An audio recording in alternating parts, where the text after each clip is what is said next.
28 डिसेंबर आपल्या देशाचे लाडके आणि सुपरिचित उद्योगरत्न रतन टाटा यांचा जन्मदिवस। आज रतन टाटा जरी आपल्यात नसले तरी सुद्धा त्यांचा प्रेरणादायी जीवन प्रवास, त्यांच्या आठवणी आणि काही अजरामर किस्से हे आपल्यात आजही जिवंत आहेत। रतन टाटा यांनी भारताच्या औद्योगिक विकासात जे योगदान दिलं ते तर सर्वश्रुत आहेच, पण या व्यतिरिक्त त्यांच्या आगळ्या वेगळ्या व्यक्तिमत्वात एक प्रेमाची किनार सुद्धा होती। याविषयी खुद्द रतन टाटा यांनी एक किस्सा सांगितला होता। ह्युमन्स ऑफ बॉम्बेला दिलेल्या एका मुलाखतीत त्यांनी सांगितलं होतं की त्यांच्या प्रेमाचा शेवट कधी गोड झालाच नाही। त्यांच्या लग्नाचं स्वप्न अपूर्ण राहिलं आणि यामागचं कारण म्हणजे रतन टाटा यांची अधुरी प्रेम कहाणी। तर झालं असं की लॉस एंजेलिसमध्ये एका कंपनीत काम करत असताना रतन टाटा कॅरोलिन जोन्स नावाच्या एका तरुणीच्या प्रेमात पडले। कॅरोलिन जोन्स आणि रतन टाटा हे एकमेकांची लग्न देखील करणार होते, पण अचानक रतन टाटा यांच्या आजीची तब्येत बरी नसल्याने त्यांना भारतात परतावं लागलं। त्यावेळी रतन टाटा यांना असं वाटलं की कॅरोलिन देखील त्यांच्यासोबत भारतात येईल, पण 1962 मध्ये सुरू असलेल्या भारत-चीन युद्धामुळे कॅरोलिनचे आईवडील तिला भारतात पाठवू इच्छित नव्हते।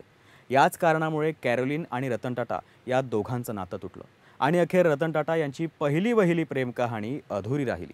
या अधुऱ्या राहिलेल्या प्रेम कहाणीमुळे पुढे रतन टाटा यांनी स्वतःला उद्योग क्षेत्रात इतकं झोकून दिलं की त्यांना तिची उणीव कधी भासलीच नाही। रतन टाटा यांच्या प्रेम कहाणी व्यतिरिक्त त्यांच्या आयुष्यातील आणखी एक गोष्ट नेहमीच चर्चेत होती, ती म्हणजे त्यांचं श्वानप्रेम। रतन टाटांच्या श्वानप्रेमाविषयीचा एक हृदयस्पर्शी किस्सा प्रसिद्ध उद्योगपती सुहेल सेठ यांनी शेअर केला होता। सुहेल सेठ यांनी एका मुलाखतीत सांगितलं होतं की फेब्रुवारी 2018 मध्ये ब्रिटिश राजघराण्याला रतन टाटा यांना लाईफ टाईम अचीवमेंट अवॉर्डने सन्मानित करायचं होतं। स्वतः प्रिन्स चार्ल्स 6 फेब्रुवारी 2018 रोजी रतन टाटा यांचा सन्मान करणार होते, पण 3 फेब्रुवारी रोजी रतन टाटा यांनी सत्कार सोहळ्याला जाण्यास नकार दिला। रतन टाटा यांनी सुहेल यांना फोन करून कळवलं की मी या अवॉर्ड फंक्शनला येऊ शकणार नाही, कारण माझे दोन्ही श्वान टँगो आणि टिटो आजारी आहे। या परिस्थितीत मी त्यांना एकटं सोडू शकत नाही।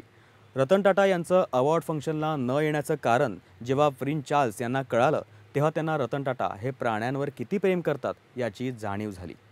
रतन टाटांच्या श्वानप्रेमाविषयी आणखी एक उदाहरण द्यायचं झालं तर त्यांनी श्वानांसाठी नवी मुंबई येथे 165 कोटी रुपये खर्च करून हॉस्पिटल देखील बांधलं होतं।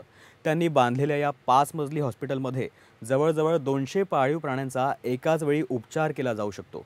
या रुग्णालयाच्या उद्घाटनाच्या वेळी रतन टाटा म्हणाले होते की मी कुत्र्यांना माझ्या कुटुंबाचाच भाग समजतो। रतन टाटा यांनी त्यांच्या आयुष्यात अनेक पाळीव प्राण्यांचं संगोपन देखील केलं आणि म्हणूनच त्यांना प्राण्यांच्या रुग्णालयाचं महत्त्व लक्षात आलं होतं। भारताचे महान उद्योगरत्न रतन टाटा हे जितके त्यांच्या कर्तृत्वामुळे, योगदानामुळे लक्षात राहतील, तितकेच ते त्यांच्या साधेपणामुळे आणि त्यांच्यात असलेल्या माणुसकीमुळे देखील कायमस्वरूपी सर्वांच्याच स्मरणात राहतील। तुम्हाला जर हा व्हिडिओ आवडला असेल तर लोकशाही फ्रेंडलीच्या डिजिटल प्लॅटफॉर्मला लाईक करा, शेअर करा आणि अर्थातच सबस्क्राईब सुद्धा करा।